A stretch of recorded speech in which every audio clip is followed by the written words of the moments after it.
My name is Alina Rivera, and the night I thought would be ordinary nearly broke me. I got into an Uber after a long day at campus, expecting nothing more than a quiet ride home. But a few minutes later, the driver clicked the locks, looked at me through the mirror, and said in a low voice, "You're not safe at home." My chest tightened, and before I could even breathe a word, he reached into the console, handed me a phone, and said, "Listen, if you're already on the edge of your seat, make sure to hit subscribe and comment where you're watching from, because this story is one you will not forget." That night had started out so normal. I was leaving the library after a late study session. It was close to midnight, and the streets around campus were almost empty. The autumn air was cool, and I remember pulling my jacket tighter as I opened the Uber app on my phone. I felt a little uneasy, like anyone does when walking alone that late. But I told myself I'd done this dozens of times before. When the car pulled up, I slid into the back seat, grateful to be inside. The driver looked to be in his early 40s, quiet, wearing a baseball cap pulled low over his face. Nothing about him seemed unusual, at least not yet. I glanced at my phone and quickly texted my mom, "Heading home now, be there soon." Almost instantly, she replied the same thing she always did. "Okay, mija, lock the door when you get in." That small routine comforted me. I smiled at her words, thinking how my mom always worried, never realizing that in just a few minutes, I'd be fighting to understand why she was the one in danger. The hum of the car engine filled the silence as I watched the familiar streets slip away. At first, I thought maybe the driver was just avoiding traffic, but something felt off. I leaned closer to the window, scanning the street signs. He had missed the turn that would take us straight home. My heart gave a quick jolt, but I tried to stay calm. Maybe he knew a shortcut, I told myself. Still, I opened my phone to check the map, and that's when I heard the faint click. The sound was sharp, unmistakable. The child locks. My hand reached instinctively for the door handle, but it didn't budge. That's when his voice cut through the quiet, low and steady. "You're not safe at home." It was such a strange thing to say that for a moment my brain froze. My chest tightened, and a wave of panic spread through my body. I forced myself to speak, my voice trembling. "What do you mean? Take me home right now." He didn't answer my demand. Instead, he reached into the front console, pulled out a phone, and extended it back toward me. His eyes in the rearview mirror were serious, almost urgent. "Listen," he said firmly. I hesitated, my hand shaking as I took the phone. I pressed it to my ear, expecting a stranger's voice, maybe some sick joke. But what I heard sent chills racing down my spine. It was my mother. Her voice was frantic, desperate. "Please leave my daughter out of this. She doesn't know anything." I nearly dropped the phone. Mom, what's happening?" My voice cracked, but she didn't answer me directly. She was speaking to someone else, someone I couldn't hear clearly. I could catch fragments of her words, pleading, bargaining, but none of it made sense. "Why is she on this phone?" I demanded, my eyes locking on the driver's reflection. He didn't flinch. His voice was calm, almost cold. "You needed to know the truth. Going home tonight would have put you in danger." I couldn't let that happen. My grip tightened around the phone until my knuckles burned.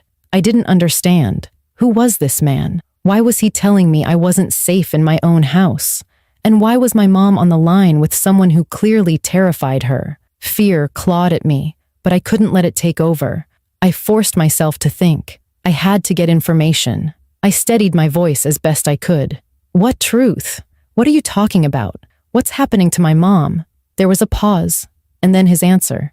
"Your family isn't who you think they are. And tonight, the past caught up." I shook my head, confusion battling with terror. My mom was a nurse, one of the most selfless people I knew. She worked long hours, cared for strangers, and came home exhausted but smiling. What past could he possibly mean? The voice on the other end of the phone grew louder. My mom was begging now, her voice breaking. "I'll do whatever you want. Just don't touch my daughter. Please." Hearing her like that shattered me. I pressed the phone closer to my ear, my body shaking with anger and fear. "Mom, I'm here. I can hear you." The driver's eyes flicked up to meet mine again in the mirror. "Stay calm. If you panic, if you try to run, you'll never see her again." His words hit like a punch. Every instinct in me screamed to grab the handle, scream for help, throw myself out of the car if I had to. But something in his tone, the way he said it, made me stop. There was no hint of mockery, no cruelty. He sounded deadly serious, like someone who believed every word. I forced myself to breathe, my mind racing. If what he said was true, if there really was some danger waiting for me at home, then getting out of the car could be even worse.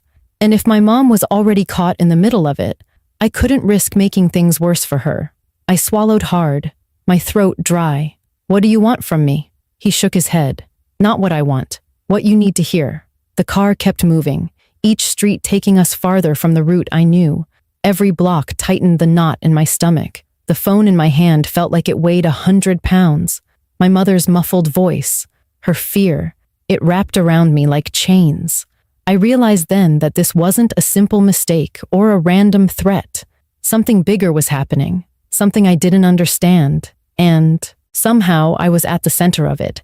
And in that moment, trapped in the backseat of a stranger's car with my mom's fear screaming through the line, I made a choice.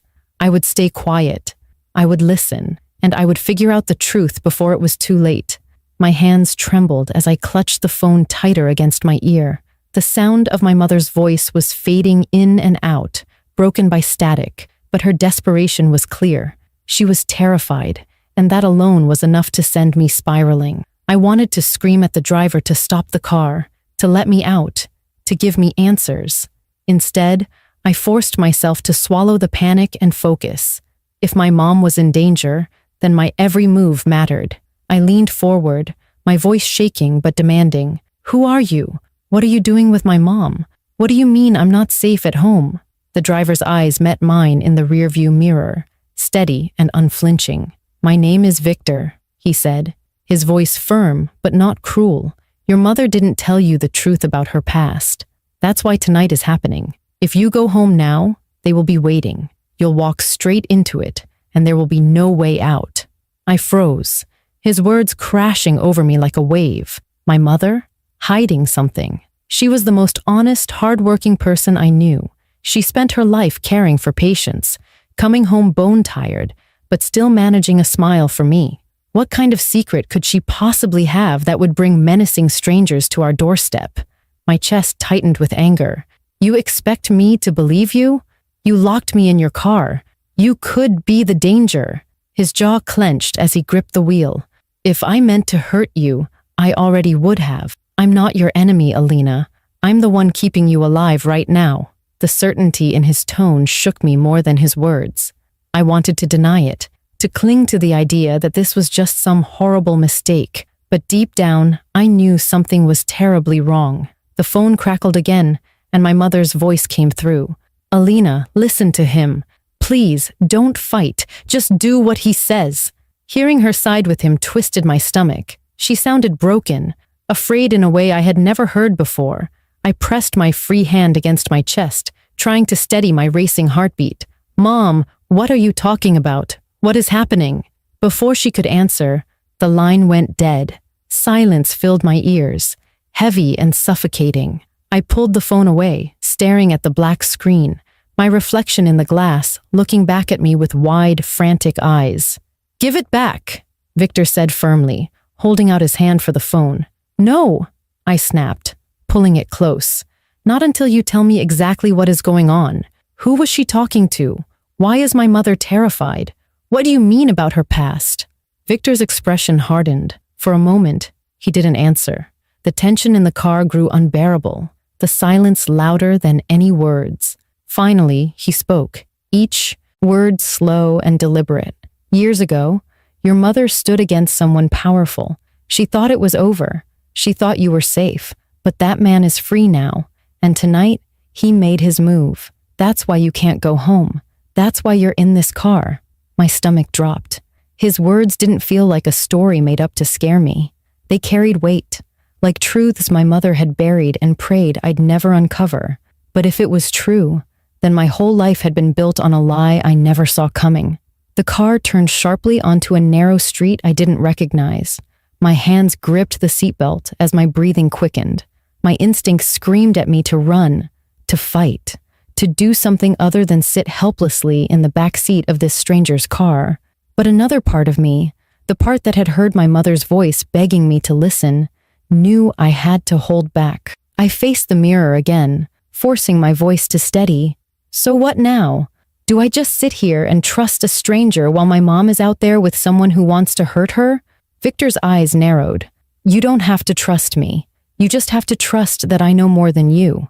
If you want to save her, if you want to survive, you need to stay calm and do exactly as I say. This isn't just about you anymore. It's about your family. It's about what your mother risked everything to keep you away from. The words "save her" echoed in my mind. I wasn't just a passenger in this nightmare anymore. I couldn't afford to freeze, to panic, to think like a victim. My mother needed me. Whatever secrets she had, whatever past she'd hidden, she was still the woman who worked herself to the bone to keep food on our table and love in our home. I wasn't going to let her face this alone.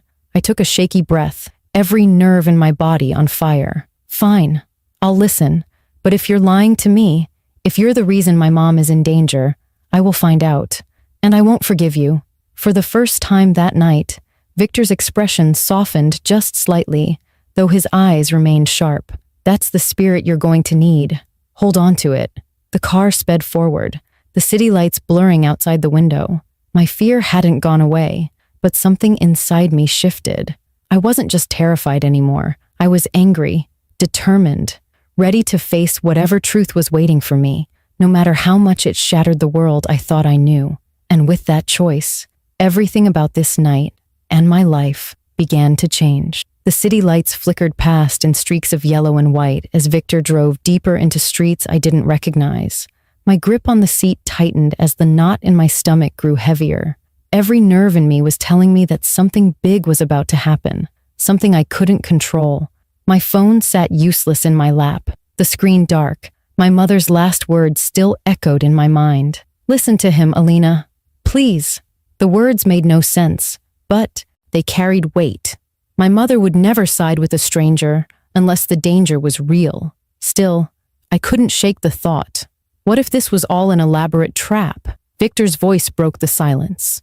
They're already watching your house. By now, they know you're not there. They'll try to flush you out another way.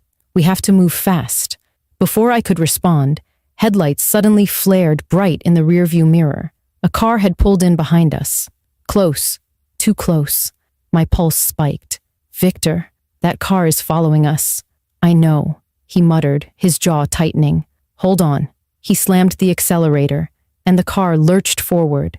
The tires screeched as we flew down the narrow street. My body pressed against the seat, and my heart hammered against my ribs. I twisted to look out the back window. The car behind us matched every turn, every swerve. Whoever they weren't letting us go. Who are they? I shouted over the roar of the engine. The man your mother stood against, Victor answered, his voice steady despite the chaos. He has people working for him, dangerous people. If they get to you, it's over. The road narrowed as we cut through an industrial area, the smell of oil and dust seeping into the car. My palms were slick with sweat, and every bone in my body screamed to escape. But there was nowhere to run, nowhere safe to go. All I could do was cling to the seatbelt and pray Victor knew what he was doing. The car behind us closed in, the glare of its headlights blinding. Suddenly, it rammed the back of our Uber, the impact jolting me forward. I let out a cry, clutching the seat in front of me. They're going to kill us. Not if I can help it, Victor growled. He yanked the wheel sharply, sending us down another street. The tires screamed again, but the other car was relentless, its engine roaring as it followed. In the chaos, the phone buzzed in my hand again. My mother's voice came through, weak but urgent. Alina, listen to me. Years ago, I testified against a man named Delgado. He swore he would take everything from me, but I thought it was over. I thought prison would keep us safe. I never wanted you to know this, but he's free now, and he's looking for me, and for you. Her words were like a blade through my chest. Everything Victor had said was true. My mother had been living with this secret, this shadow, all to protect me. And now, because of that secret, I was trapped in the middle of a nightmare. The car slammed into us again, harder this time, sending the tires skidding. I screamed as Victor fought to regain control.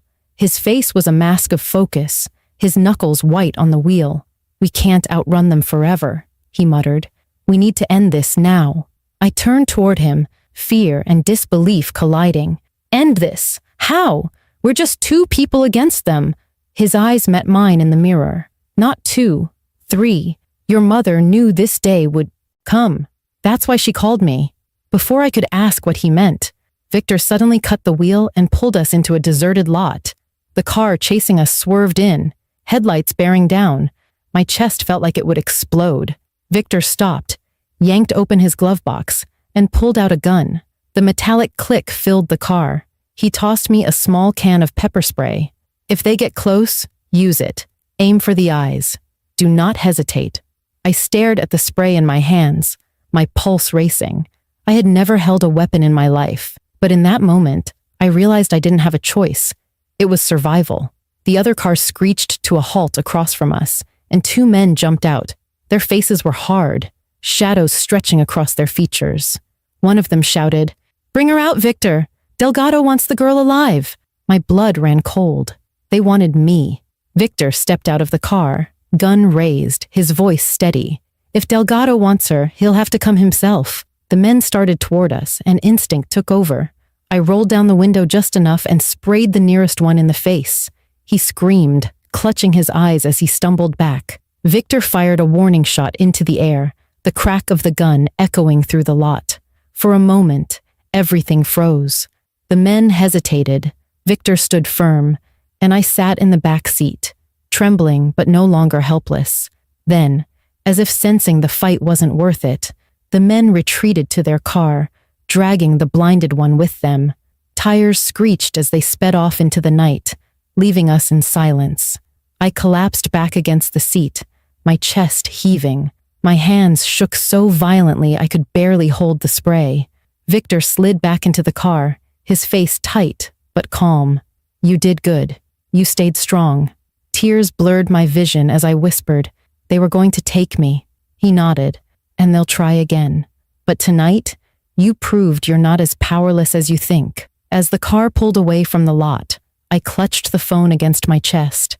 My mother's voice had fallen silent, but I knew this wasn't over. The truth had finally surfaced, and the fight for our safety had only just begun. The silence inside the car was deafening after the chaos we had just escaped. My heart still pounded in my chest, but the world outside the window felt strangely calm. The city lights blurred past, but all I could think about was the voice of my mother, the gun in Victor's hands, and the look of rage on the men's faces before they drove off. For the first time in my life, I understood what it meant to feel hunted. We drove for nearly 20 minutes without saying a word. My hands clutched the pepper spray so tightly that my knuckles ached. My mind spun in circles, replaying everything, the locks clicking shut, the phone pressed into my hand, my mom's desperate voice, and the violent confrontation that had nearly ended in disaster. Every detail felt burned into me, impossible to forget. Finally, Victor spoke. His voice was steady, but there was a weight in it. "We can't go back to your house. Not tonight. It's compromised. They'll be watching, waiting. I'm taking you somewhere safe." I didn't argue. I couldn't. I was too drained, too consumed by fear and confusion. All I managed to ask was, "Where's my mom? Is she safe?" His grip on the steering wheel tightened. "She's at a secure location. That's where I'm taking you. She'll be there." Relief and terror crashed together inside me. Relief that I would see her again. Terror at the thought of what she must have been enduring while I was trapped in that car. My mother, the woman who had always been my safe place, was suddenly part of a world I didn't understand. When we finally pulled into a quiet, gated building, I felt my chest tighten. The car rolled to a stop, and Victor turned to me. For the first time that night, his hard expression softened. "You're stronger than you think, Alina. Tonight proved that, but you need to understand. This isn't over." His words echoed in my head as he led me inside. My legs felt heavy, as though every step pulled me deeper into a truth I wasn't ready for. And then, in the dim light of the room, I saw her. "Mom!" The word ripped from my throat as I ran forward. Rosa stood, her eyes red from crying, and she caught me in her arms. The embrace was fierce, desperate, filled with all the things words couldn't say. Tears streamed down my face as I clung to her, breathing in the familiar scent of her hair, feeling the trembling in her body that matched my own. "I'm so sorry, Mija," she whispered, her voice breaking. "I should have told you years ago. I thought I could protect you by keeping it buried, but the past has a way of finding us." I pulled back, searching her face. "What did you do, Mom? Why is this happening?" Her hands cupped my cheeks, her eyes filled with pain. "When you were little, I testified against a man named Delgado. He ran things no one should ever be a part of. Drugs, violence, corruption. I saw something at the hospital that linked him to a crime, and I couldn't stay silent. I thought prison would end it, but I was wrong. Now he's free and he wants revenge." Her words felt like a weight dropping onto my chest. I had always seen my mother as strong, but in a simple, everyday way. The strength of working long shifts, paying bills, keeping us together. Now I realized her strength ran deeper. She had faced down a monster, and in doing so, had put both of us in his shadow. I wanted to be angry that she had hidden this from me, but when I looked into her tear-streaked face, all I felt was love. She had carried this burden alone to give me a normal life, to let me grow up without fear. How could I hate her for that? I wrapped my arms around her again. "You don't have to protect me alone anymore. I'm not a kid. If he's coming for us, then we fight together." Victor's voice came from behind us, firm and unyielding. "And you won't be fighting alone. Delgado isn't untouchable, not anymore, but you both need to be ready." This was only the beginning. The words settled deep inside me. I knew then that my life would never go back to what it was before. I would never again look at home as just a safe place, never again think of my mother as only a nurse. We were part of something bigger now, something dangerous. And yet, in a strange way, I felt stronger for knowing the truth. That night taught me that safety doesn't always come from locked doors or familiar walls. Sometimes safety comes from the people willing to stand beside you, no matter how dark the fight becomes. My mother had spent years keeping me in the light, and now it was my turn to stand with her in the shadows. As I sat there, holding her hand, I knew one thing with absolute certainty. We weren't running anymore. We were surviving, and soon we would be fighting back. So if you were caught up in this story, don't forget to subscribe to my channel and drop a comment telling me where you're watching from. Your support means everything as I share more stories like this one.